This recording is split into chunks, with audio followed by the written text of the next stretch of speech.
Welcome to this one more lecture series on the quantum mechanics. And in this lecture series, we will discuss about the whole course on the quantum mechanics 2. This is the course that we offer to the M.Sc second sem student at CCS University. So I will cover entire syllabus on this channel of that particular course, right? So in the colleges which are affiliated to the CCS University, though they also offer this particular course to the M.Sc second sem students. So the course is about the quantum mechanics, and the title of the course is Quantum Mechanics 2, right? So this is the quantum mechanics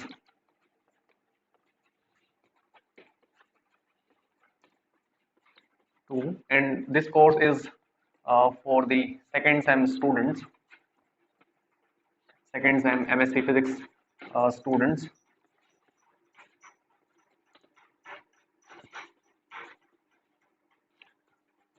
So I will try to cover the entire syllabus of this course in this particular lecture series. Right. Today in this particular lecture, I will discuss about the syllabus of the course, and we will see the whole syllabus, the units that we have to cover.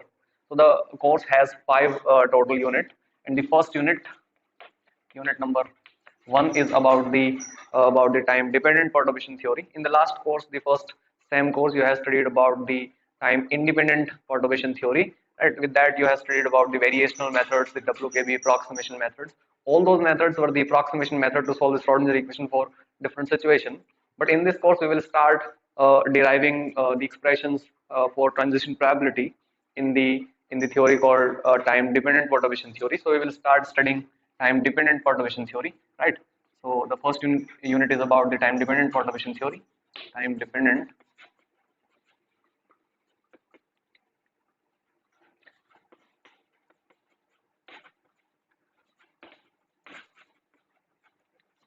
and we will develop this theory in detail, right? So let me write the topics that we will cover in this particular series, in this particular unit. The first topic is to develop the first order time dependent perturbation theory. So first order time dependent perturbation theory. Let me write it in the short. So we will see what the meaning of first order, and if you remember the last semester, the unit on the time independent perturbation theory. So you remember that there also we have studied the zeroth order, the first order, and the second order theory. So in this particular theory as well, we will study about the first order approximations, right? The second topic, which is about the calculations, right? The calculations for transition probabilities, transition probabilities. And we will calculate the transition probabilities. And first of all, I will explain you what the meaning of transition probabilities. And we will calculate these transition probabilities for two kind of perturbation. The one is constant in time. So the one perturbation that we are interested in is the constant in time. So constant perturbation. And it is not exactly constant, because if it is constant, then why we are saying that we are dealing with the time dependent perturbation theory. So it is not constant in the literal sense. It is constant. The perturbation, the constant perturbation is such that, let us suppose this is the time axis, and these are two of the time moments, and this is the interval, right? So the constant perturbation is such that the perturbation before time t1 is 0, and suddenly it will have some value, and it will remain constant again till the second time, and again after that the second time the perturbation will be again 0. So that kind of perturbation is called constant perturbation, and we will calculate the transition probabilities for that kind of the perturbation, and we will see the main effect, right, these perturbation will have on the system.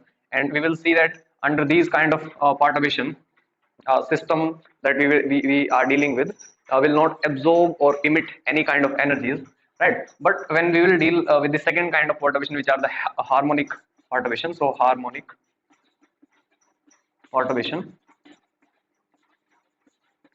right? Harmonic perturbation is the sinusoidal or the sine function or the cosine function kind of perturbation. You can say it as the periodic perturbation as well, right? Or sinusoidal perturbation, right? Sinusoidal means the sine function or the cosine function. So if the perturbation of any of these kind, then that perturbation is entirely different than the constant perturbation, because if the system that we will deal with are under the harmonic perturbation, then we will see that the system will have a different kind of phenomena, which is the absorption or the emission of energy. So we will see how the harmonic potential or the sinusoidal perturbation will generate the idea, or will generate the phenomena of emission and absorption of energy. So emission and absorption. So this is the main important application of the time-dependent perturbation theory, that we will be able to study these kind of phenomena by using the results that we will derive by using the method that we will use in this particular theory. So this is the main application of this particular theory. So this is the second quantity that we will be interested in. The third thing that we will be interested in is the transition rate, right?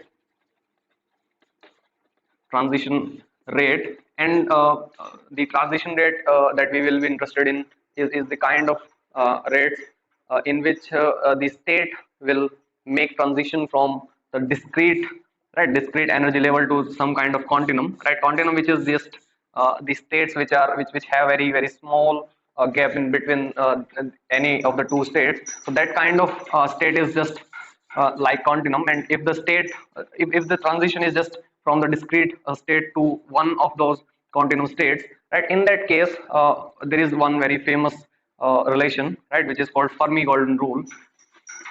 Fermi's golden rule, right? We will calculate this particular quantity, right, which is the transition rate, and for the situation where the final state are in the continuum, right, one of the state in the continuum. And we will do that the calculation for the constant perturbation as well as for the harmonic perturbation. But we will see that the relation, the Fermi's golden rule, which is a kind of formula, right, which is the formula which is giving the transition rates, right, that formula will remain same for any kind of perturbation. So that result in itself is very important, because that result we will use in beta decay, right? So whenever you will study beta decay, the Fermi theory of beta decay, you will see that Fermi have used that relation of transition rate, and he have calculated different quantities in the beta decay as well. The transition, the decay rate, the kind of quantity that we use in the radioactive physics. So that relation is very important, and we will try to derive, and not only try to derive, we will derive that relation, which is called the Fermi golden rule. So that is the third point that we will cover in the first unit. Then we will move to the interaction of atoms, right? Interaction of electromagnetic waves with atoms. So interaction of electromagnetic waves with atom, and we will see the physics behind them. We will see the mathematics, right? In this particular topic, we will calculate Lagrangian and Hamiltonian of the electron in the atom, which is under the electromagnetic field. So we will do those kind of calculations as well, and we will again see that if the interaction is sinusoidal, right? The interaction is sinusoidal or harmonic, right? Which is the interaction which will be created by these EM waves, right? In that situation, atom will have the probability of emission or absorption. So those kind of physical phenomena will emerge out of the mathematics that we will do in this particular theory. So it is a very interesting thing. Then we will see the dipole approximation, dipole or electric dipole approximation, right? And this is kind of derivation, right? In this particular approximation, we will approximate a radiating atom by the radiating dipole. So I will do those kind of calculation when we will discuss this particular topic in detail. So now I'm just mentioning that we will cover this topic as well. So this is the first unit that we will discuss. Then we will move to the laser physics, right, which is the second unit, which is the application of the time-dependent perturbation theory.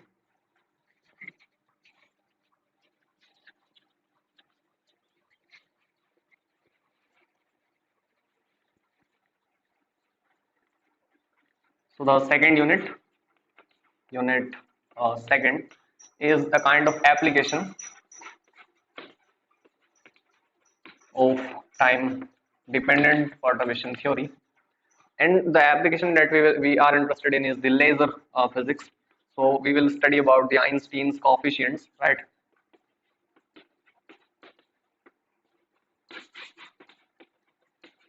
Coefficients A and B. Again, these coefficients are related to the transition probabilities, right? So this B coefficient is related to the transition probability of emission and absorption, the induced emission and absorption. And this coefficient is related to the spontaneous emission. So we will see these topics in detail. Just this is just the introduction, the syllabus that we have to discuss. So I'm not going in that detail, but these are again related to the transition probabilities, right? So this is just the application of time-dependent perturbation theory, not that detailed. And if you have studied the laser physics, then you know about these coefficients, what they represent mathematically. And in this, again, we will see the spontaneous and induced emission and absorption. So induced, or you can say stimulated emission and spontaneous emission.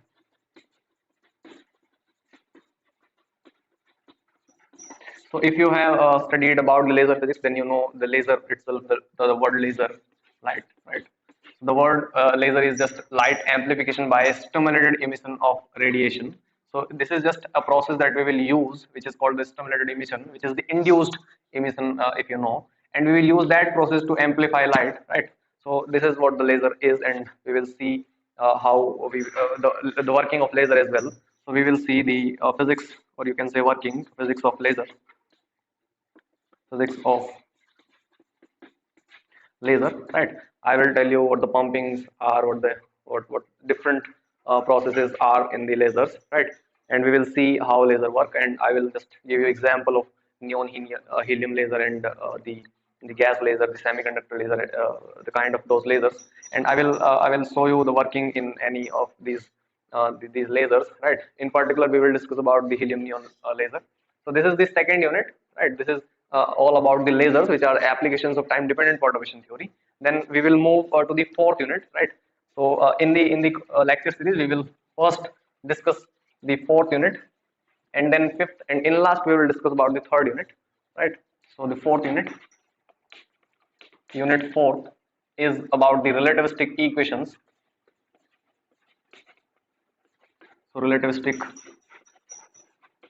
equations, and these equations are the quantum equations, right? This is not the special relativity course. So the equation that we are saying, or we will derive and use, are the quantum equations, right, in the relativistic realm. So till now what you have studied in the quantum mechanics is the non-relativistic equations, which is the situations where the particles are not moving with a very fast speed, or you can say they are not moving with the speed which is comparable to the speed of light, right? But in this particular unit, we will introduce to the particles which are in fact moving with the speed which are relativistic, sorry, which are in fact comparable to the speed of light.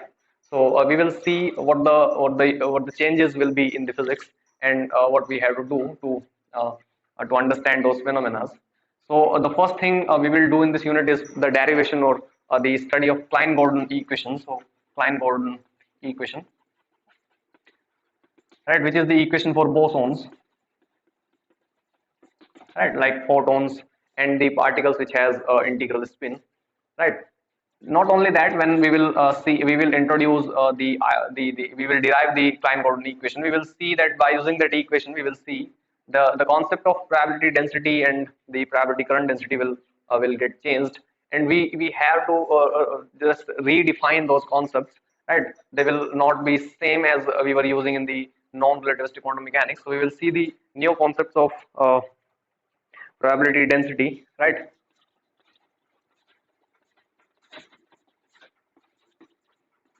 So we will see how in the Klein-Gordon theory.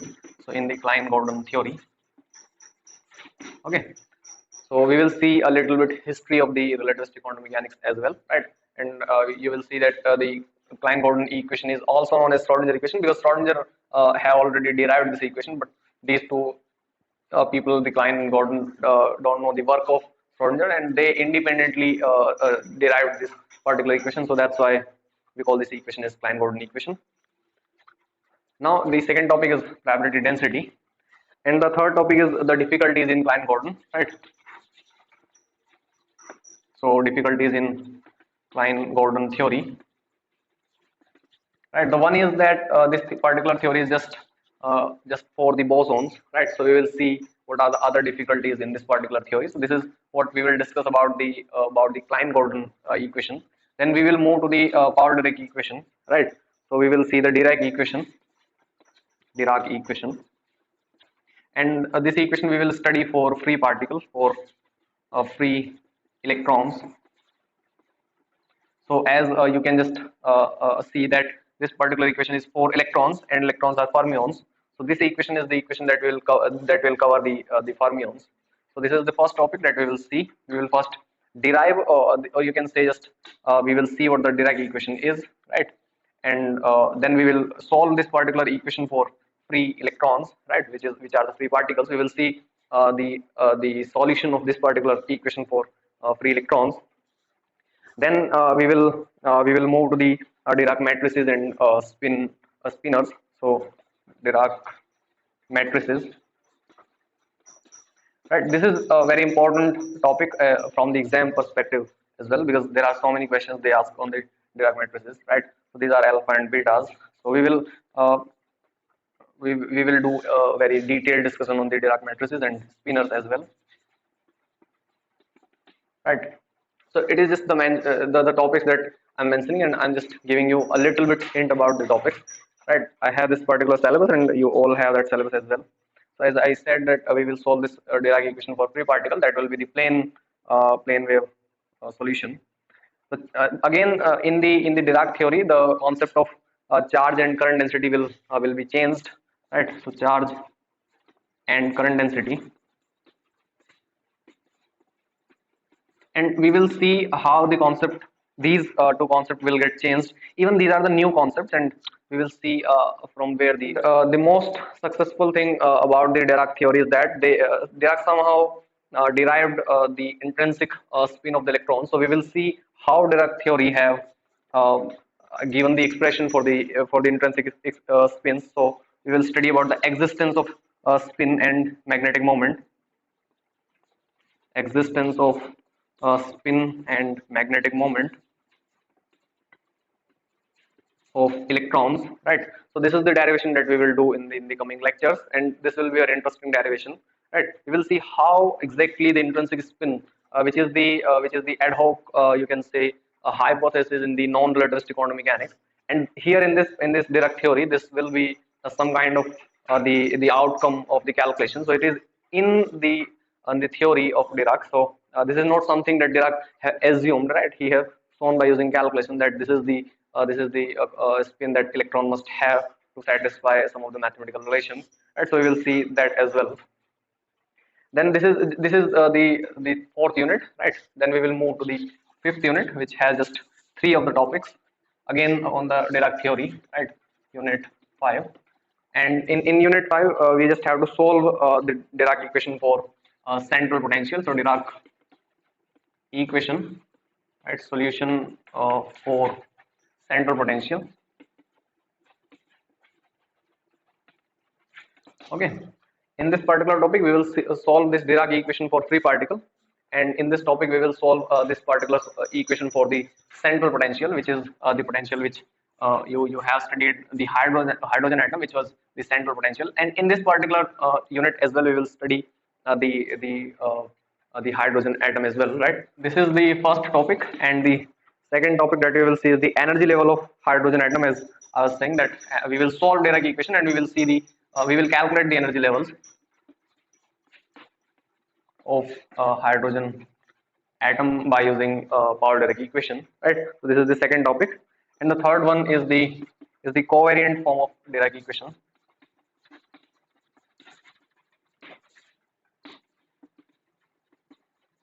So these are the three topics that we will cover in this particular unit. The covariant form is the form of the equation which will be which you will see that it will just in itself will tell that that particular equation is invariant under the Lorentz transformation. So that kind of form is called the covariant form of the Dirac equation, and we will derive that particular form of direct equation. Now in the unit 3, right, unit 3 is about the quantum theory of radiation. Quantum theory of radiation. So it is just given in the unit 3, but this is the most advanced part of this particular course. And in this particular course, we will see how to quantize, right? Quantize the field, or you can say radiation field. Radiation field. So this is the most advanced kind of thing that we will do in this particular course, right? But the people who have developed the syllabus, they mentioned that these topics in the unit 3, right? But we will study that particular unit in the last, and we will see how to quantize the radiation field. We will see the creation and annihilation operators, right? Creation and annihilation operators.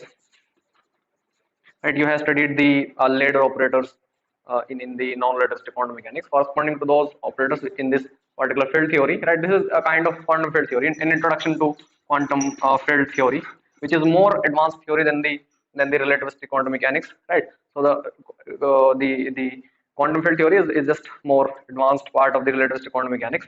There we assume that the fundamental quantities are the fields, right? And somehow the excited state of those fields are the particles, right? So those are the main assumptions of the of not the assumption, you can say those are the consequences of the quantum field theory, you can say. And we will see how this creation and annihilation operator will tell us that how we can create the particles out of those fields, and how two particles can just be annihilated and they will be just destroyed, right? They will not be anymore in the universe, right? Those kind of things we will study in this particular unit. And there are many topics, right? We will study about the Planck radiation law. Planck radiation law. So we will cover many of the topics as well, which are mentioned in the syllabus, right? I'm not mentioning all those topics, right? But we will cover all those topics. Now this is the more advanced part of the course, and we will see a little bit introduction to the quantum field theory as well. I'll tell you the math, the history of this particular theory as well.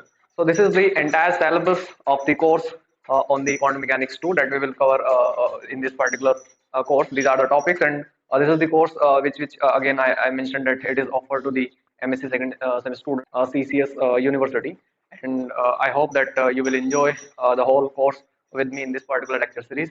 So thank you for listening me. Thank you.